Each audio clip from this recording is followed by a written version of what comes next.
Is masturbation a sin?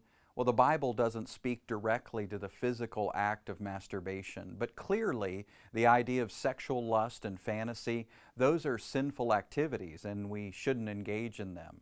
But as far as the physical act itself, what should we think about masturbation? Well, in marriage, it can certainly be a distraction from our sex lives. If it takes away from the joy of intercourse with our spouse, then we should avoid it.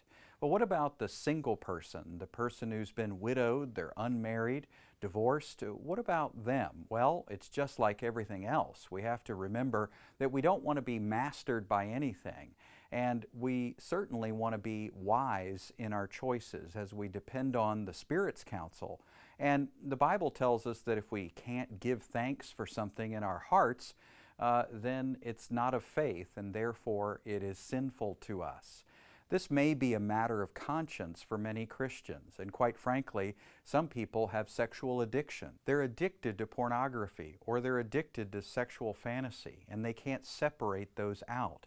And so if that's the case, then you should go about life in a healthy way, trusting the Lord for His counsel and His wisdom, and He will counsel you away from that. So the bottom line is we have to think about marriage, our marriage partner.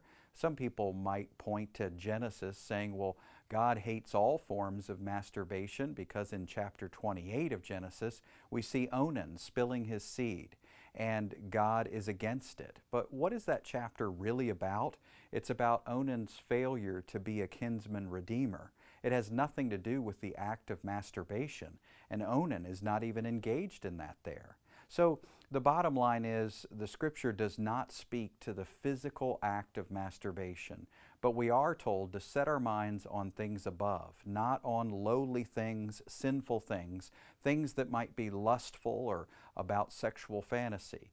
Instead, we need to be able to give thanks in our heart for all things that we're engaged in. That's the litmus test as we take every thought captive to Jesus Christ.